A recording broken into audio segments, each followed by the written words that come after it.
Jamnagar cyber crime police station દ્વારા એક છેતરપિંડી ઠગાઈનો ગુનો ડિટેક્ટ કરવામાં આવેલો છે. જેની વિગત મુજબ જે આ કામના ફરિયાદી છે તેની પાસેથી ફેક ઇન્વેસ્ટમેન્ટ એપ વર્ચ્યુઅલ એપમાં શેર માર્કેટમાં ઇન્વેસ્ટમેન્ટ કરવા બાબતેની લાલચ આપી અને તેમની પાસેથી આશરે 28,36,000 જેટલી અમાઉન્ટ વર્ચ્યુઅલ શેર માર્કેટના પ્લેટફોર્મ ઉપર ઇન્વેસ્ટ કરવામાં આવેલી હતી.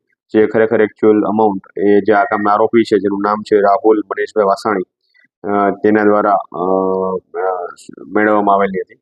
અને આ જે વર્ચ્યુઅલ એપમાં જે શેર માર્કેટનું એકાઉન્ટ દેખાય છે તેમાં ખરેખર કોઈ પ્રોફિટ થતો હોતો નથી, પરંતુ ખાલી જે ફરિયાદી છે એમને ફક્ત એમાં આંકડો દેખાતો હોય છે. એકચ્યુઅલી એ પ્રકારનું કોઈ પણ ઇન્વેસ્ટમેન્ટ કરવામાં આવેલું હોતું નથી.